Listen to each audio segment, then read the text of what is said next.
Welcome everyone to Depth of Field, the podcast that takes a look at the world of film and television from all sides of the camera. Coming to you in association with University of Staffordshire. In this episode we're going to be taking a look at sequels, spin-offs and reboots and how modern cinema seems to be shunning the new in favour of the familiar.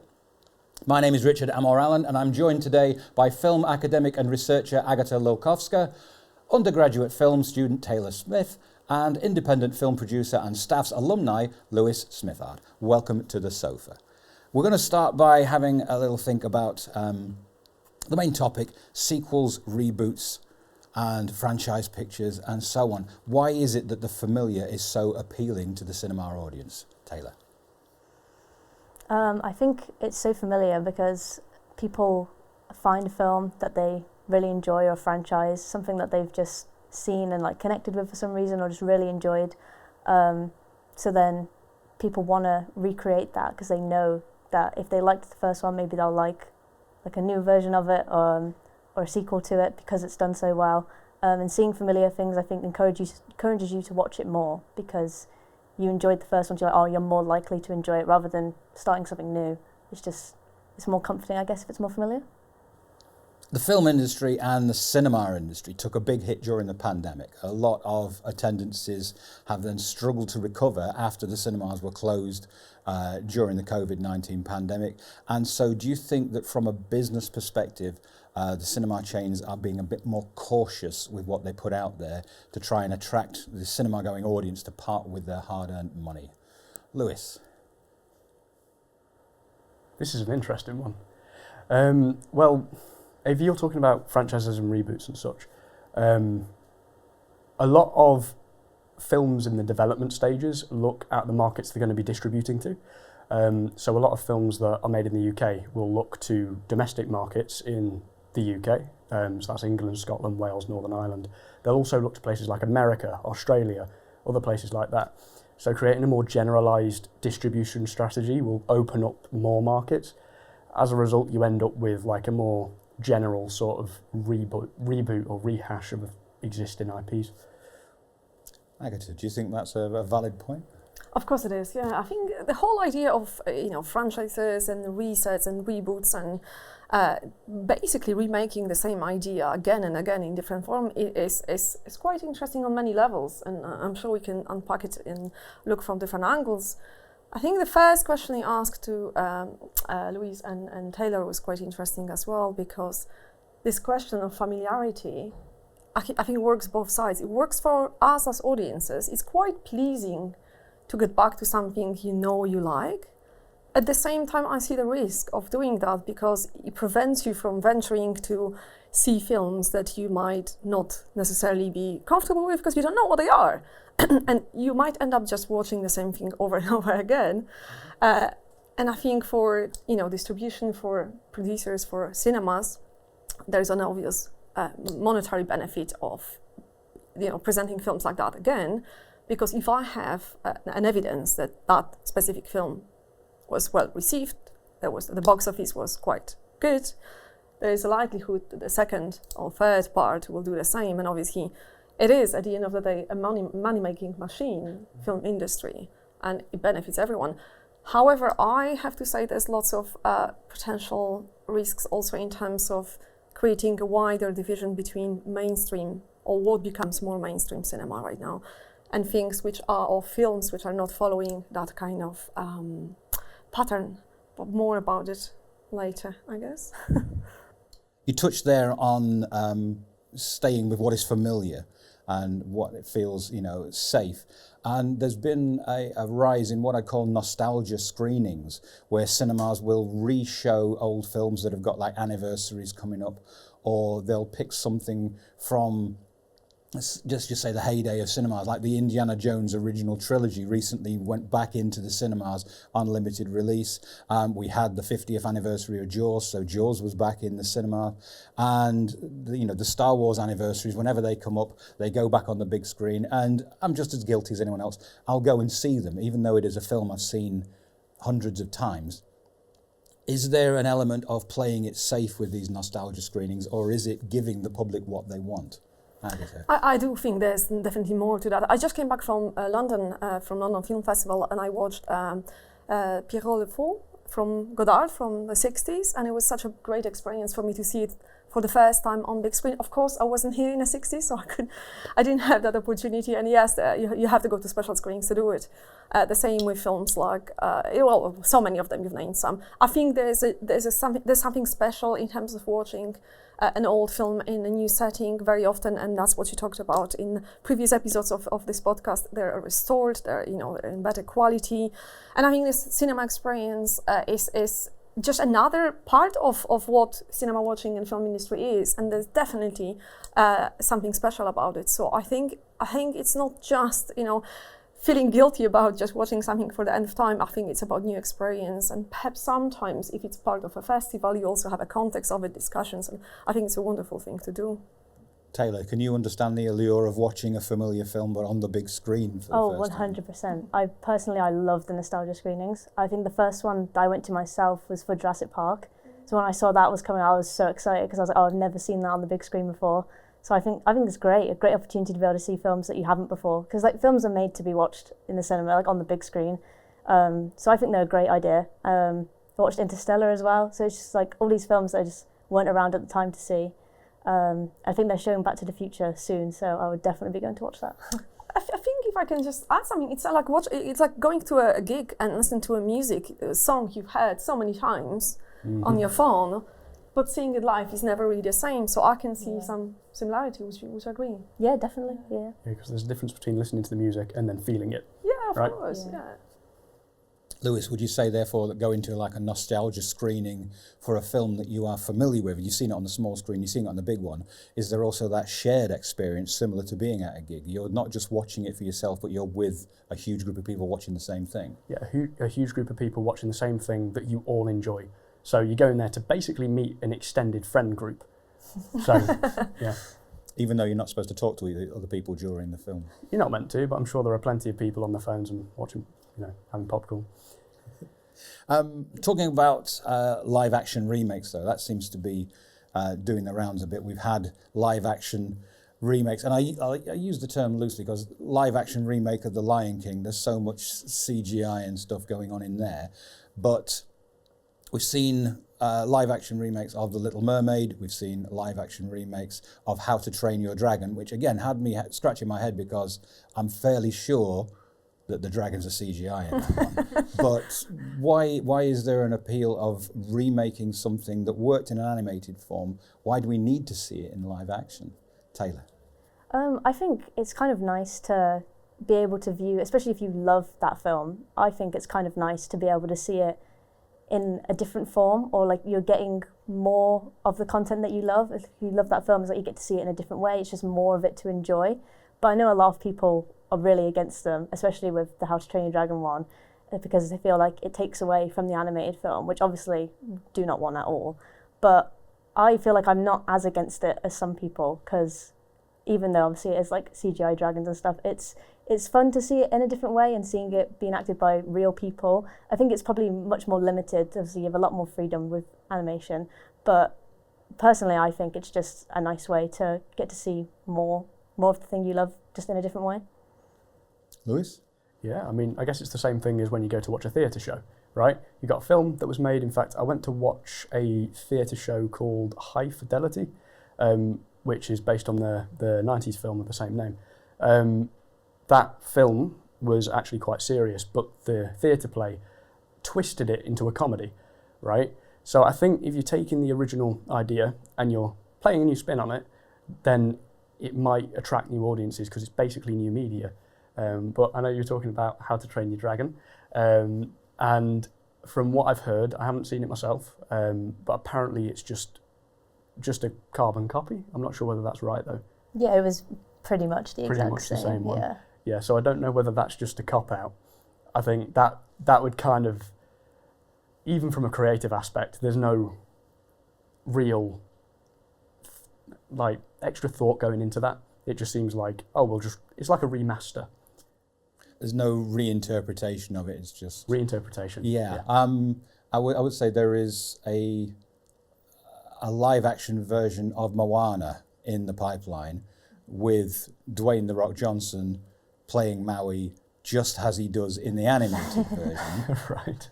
Is that not even too close to the original? Why would you need it? My take on this one is always, if the original is so good, why do you need to remake it?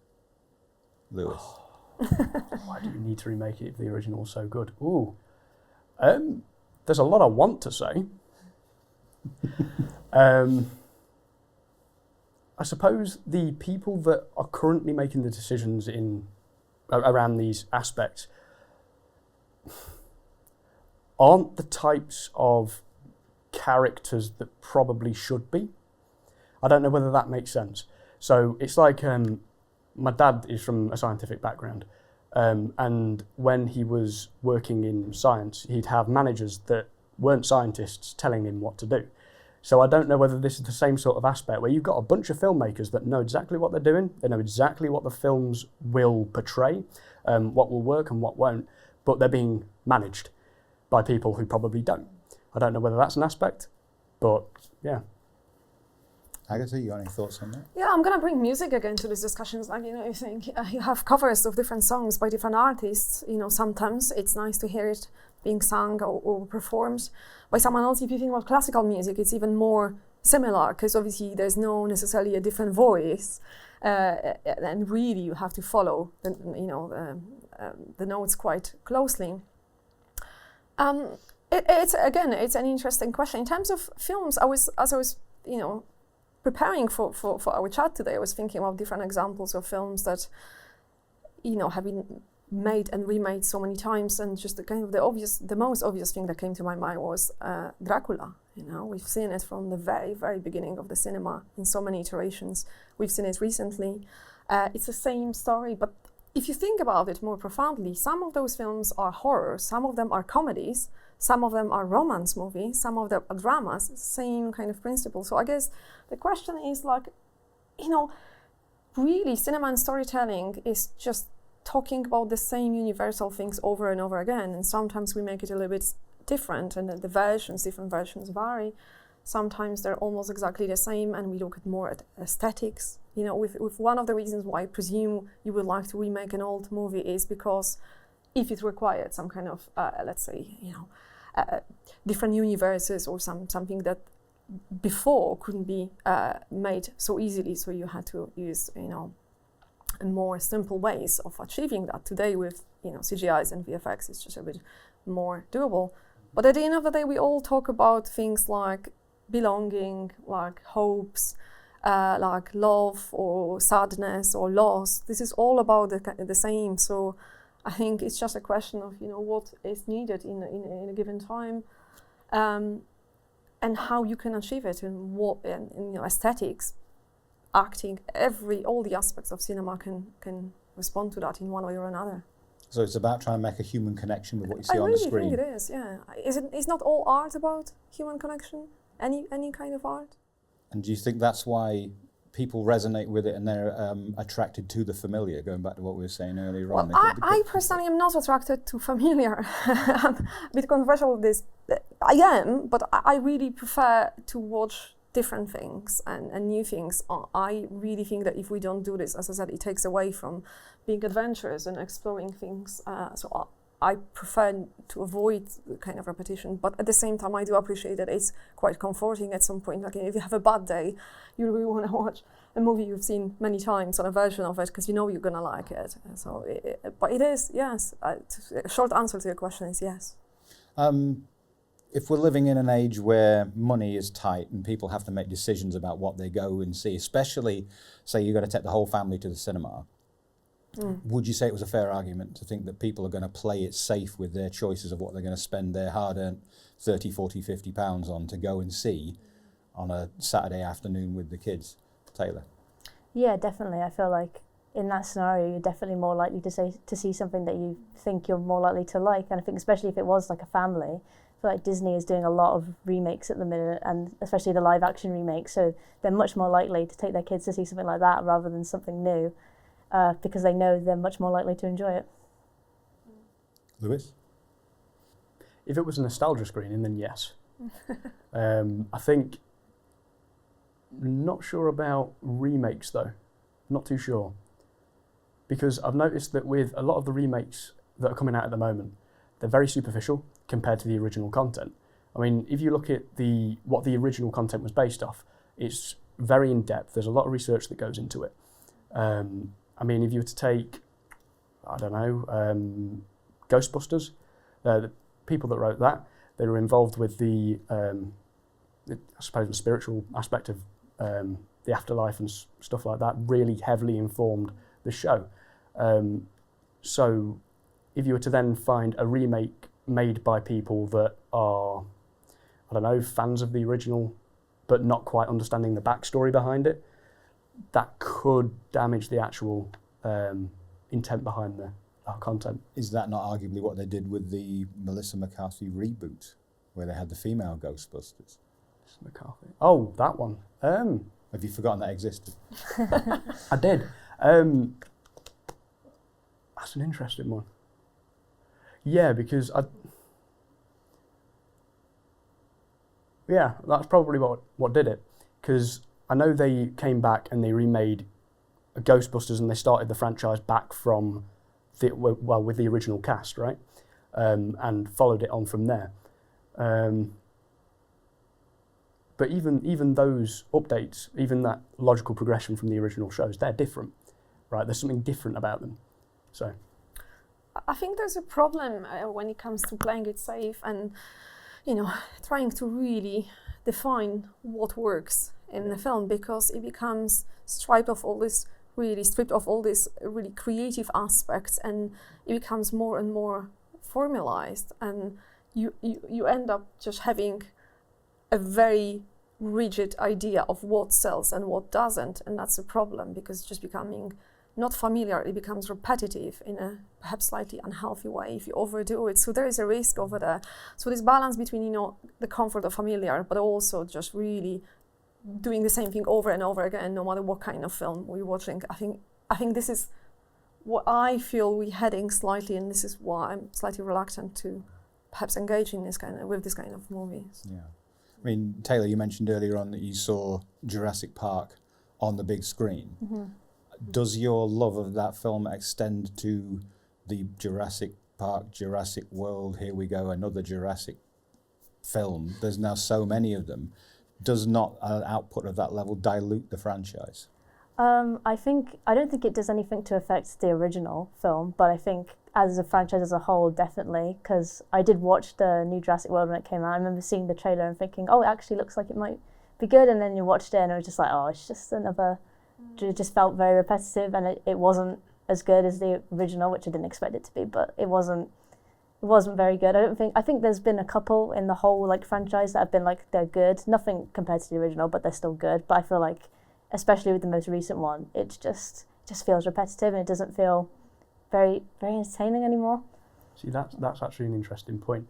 You kept saying, I didn't expect it to be. And that seems to be the common theme with a lot of people who are going to the cinema now, right? It's like, oh, I watched the original, but I don't expect the new one to be as good. I just don't expect it anymore, right? It's kind of like this somewhat of this lethargy towards recreated content, reproduced content that, it's just kind of taken a toll on an audience. There's going to come a point where recreating content like this just isn't going to work anymore. I mean, people are already switching out. There was a statistic that I saw that showed that the live-action remakes that Disney were doing were losing 2 million every film. So it's already not working. It's already starting to fail. So, yeah. And beyond, I think there's something really exciting about watching something completely different, something that doesn't follow all the patterns. I was really lucky to go to a couple of film festivals this summer, and I have a feeling that, the amount of films I've watched, or types of film I've watched, is more attractive to what I can see in the cinemas over the next year. And it's very sad for me to say, because I remember the times where I could go to cinema and watch, Wim Wenders, Jim Jarmusch, David Lynch, people like that. And now it is really kind of a question of going to art house cinemas. but when you go to obviously film festivals, depending on what they are, they tend to promote stuff which is slightly different. You don't necessarily see Marvel movies at the festivals, really. And I think there's a reason for that, and that's what we try to see. And again, it's not about reinventing anything, because that's not the whole point, but just really trying to see what other forms of storytelling we want to explore. And we should not forget that we are at the context of university and we're teaching filmmaking here. And I sometimes worry that students who just limit themselves to watch, franchise movies, which are pretty much the same, and do not venture outside of that, might have a feeling that this is the way you should make cinema. And obviously what we want from filmmakers, and I would like to bounce this question back on you guys, really.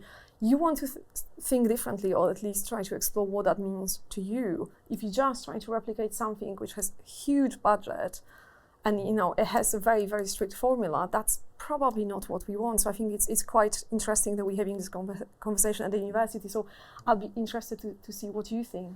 I mean, you talk about budget and people obsessively trying to compete with budget.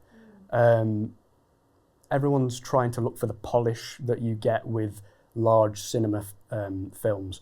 They've always got like mad amounts of CGI.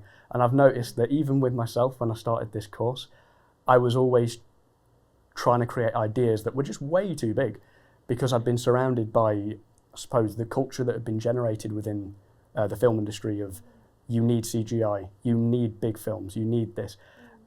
Whereas there was actually quite an interesting screening that happened in Manchester about 4 years ago. And I watched a film called Le Jeté for the first time. Chris Mark. Yeah, I just showed it to my students last week. Did you? Oh, of course yeah. I did. It's and that's a low budget science fiction film. Amazing.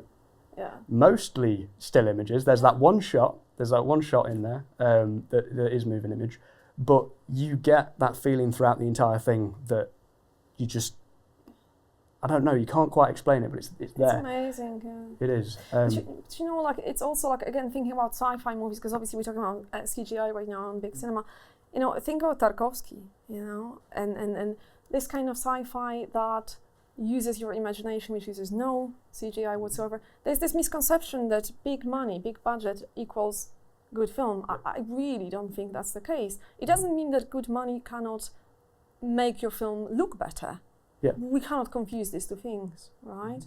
So it's super interesting what you said. And again, sci-fi movies are very, very good example of thinking. So we can, for a purpose of what we want, I always use this example, we can say that right now we're on another planet, and if we just say it to our audiences, we are on another planet. We don't need sparkles and flames, and we don't need it. And that's the beauty of the cinema. It's really, the power of storytelling rather than just anything else. I wonder, what you think, Taylor, in kind of in relation to also the teaching context? And Yeah, I mean, I completely agree with that, because I feel like, especially recently, going to the cinema, I'm much more like enjoying the movies that are like standalone and like just smaller stories about like real experiences or things like that, rather than the big franchise films, because they're just starting to feel repetitive, and they also don't feel like, I don't watch like a new Marvel movie and think and take inspiration to that to make my own short films. It's more the smaller stories that are told like about somebody's life or something like that, or that hasn't got a bunch of CGI in it, because obviously that's not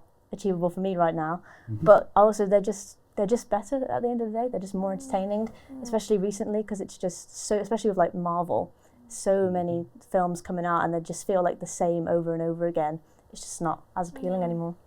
And I think another thing for me, if I could just add to this, because we're talking about a kind of cinema, and we've mentioned this idea of, you asked very nicely what a cinema is, about its human connections. What tends to happen, and I don't want to generalize necessarily, but many of the films we end up criticizing here, you normally have about half an hour towards the end of the film where you just have pure action, which doesn't really lead to anything, and you know how it's gonna end, not because you've seen the previous version, but because it's just so, again, expected. And I disengage at that point. I just say, okay, it's just like watching fireworks. It's nice, but then you get bored after 2 minutes, because it doesn't necessarily bring anything more to the story. It doesn't necessarily make me more engaged, and doesn't want me to watch. It's a showcase of technology, really, which I'm not always find so interesting if it doesn't have a reason for it to exist in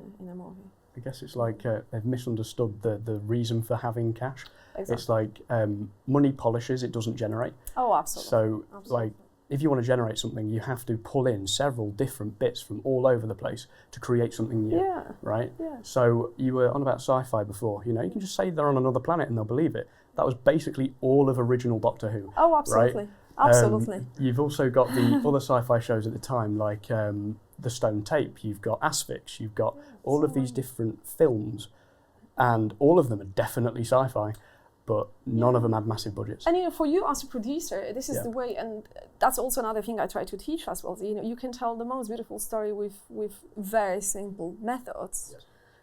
Again, the best camera will not help you make the best way, but for you as a producer as well, it is this question of thinking about budgets and how to show and tell great stories while trying to think about money and trying to think about budget. So I'm sure it also, helped you, in your job in terms of thinking about those things, doesn't it?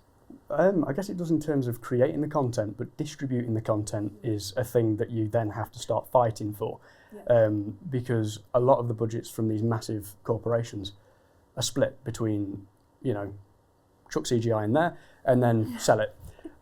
So yeah, absolutely. you have to compete with the large budgets that they're getting. Of course. Mm. Yeah. Well, that's a very interesting topic. I think in defence of some of the franchise pictures, you mentioned about, you're not interested as much in Marvel films because you know what's coming. But sometimes that is what you want. You just want to be able to switch your brain off for 2 hours. So you grab the big bucket of popcorn, leave your brain at the door, and watch a massive CGI battle that runs for 2.5 hours. And, earlier on this year, I watched Captain America Brave New World. I was under no illusions about what I was going to watch while I was in there. And I wasn't disappointed because I didn't have my hopes up on like a Citizen Kane remake. So you manage your expectations a little bit. I just find it interesting you mentioned La Jetée earlier on. Unless I'm mistaken, that in itself was remade into 12 Monkeys.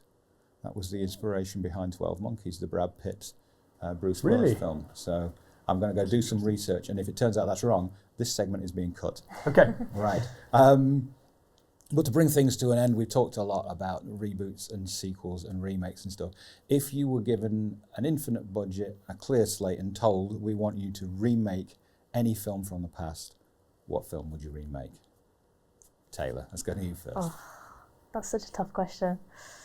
And also, who would you cast in it?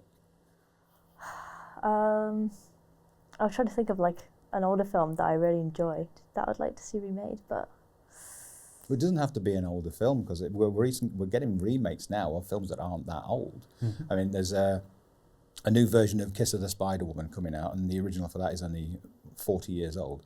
But we're getting a new Running Man coming out. And just got Bugonia, which is a remake of a Korean film from just a few years, 10 years ago. So yeah, it can be any film. You get carte blanche. Which one are you remaking? Have you got too many to choose from? yeah, I really don't know what to say.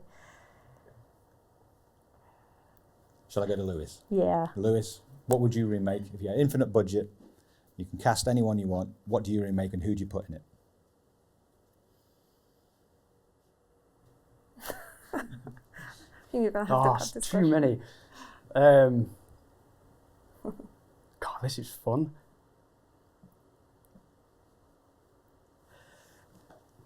Agata. Are you asking me the question? No, I am. wouldn't. I simply wouldn't. I was thinking about it for quite some time, and I came up with examples of, films that were remade, and I enjoyed them. And Bugonia is one of them. I've seen the original Korean film, which was called Save the Green Planet, and I loved the new Lanthimos. I think it's just hilariously funny and really well made.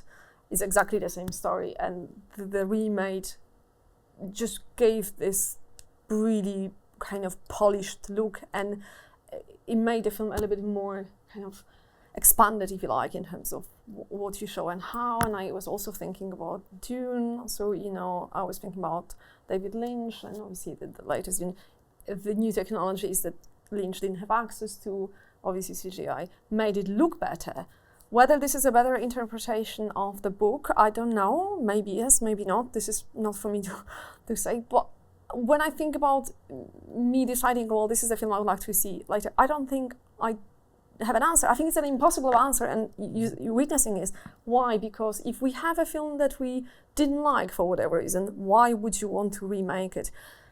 All the films we liked in the past, why would you want to remake?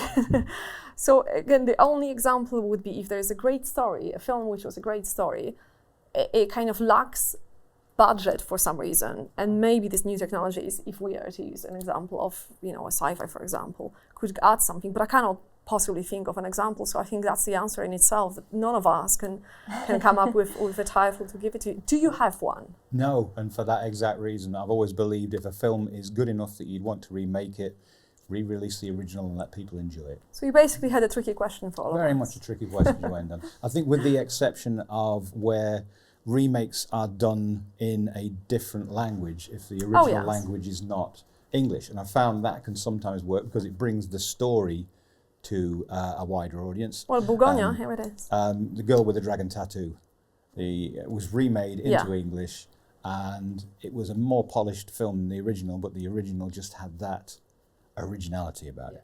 So did we need the remake? It was nice, but did we really need it? That's similar to like Ringu versus The Ring, right? Yeah. So you change in the language, but you change the casting and everything to fit it into a new environment. I mean, so many Kurosawa's movies were made into something more Western, really. So yeah, but you know, like, is that an argument not to watch original films? You know, again, I'm not entirely sure. I kind of like also kind of looking into other geographies and exploring cinemas from elsewhere. So it takes us away from our, you know, kind of very Euro-Western centric, if you like, perspectives. And I think it's quite healthy to watch, you know, the kind of discussion we had throughout this vodcast was very much about just looking elsewhere and not just staying with the familiar. And I completely appreciate what you said, that there is definitely a place for this day you said, like, you just wanted to watch something, you knew what it was gonna, you know, what it was, and it's great. But I think the whole beauty is in the right balance of everything. So I think just watching things from elsewhere, watching foreign films, watching films from different genres, watching things you will never think you would is great, while you have an opportunity to watch something you know you will enjoy whenever you need it. So I think it's nice to have it all. That brings us to the end of this edition of Depth of Field. But before we go, we'd like to ask you what you think. Are there too many sequels and reboots? Is originality in the cinema in decline? Or are you happier with the more familiar content when choosing what to watch on the big screen? Let us know in the comments. Our thanks go to our panel, Agata Lulkowska, Taylor Smith and Lewis Smithard, to the crew and the facilities here at the University of Staffordshire, and of course to you for watching. Hope you've enjoyed it. Catch you on the next one.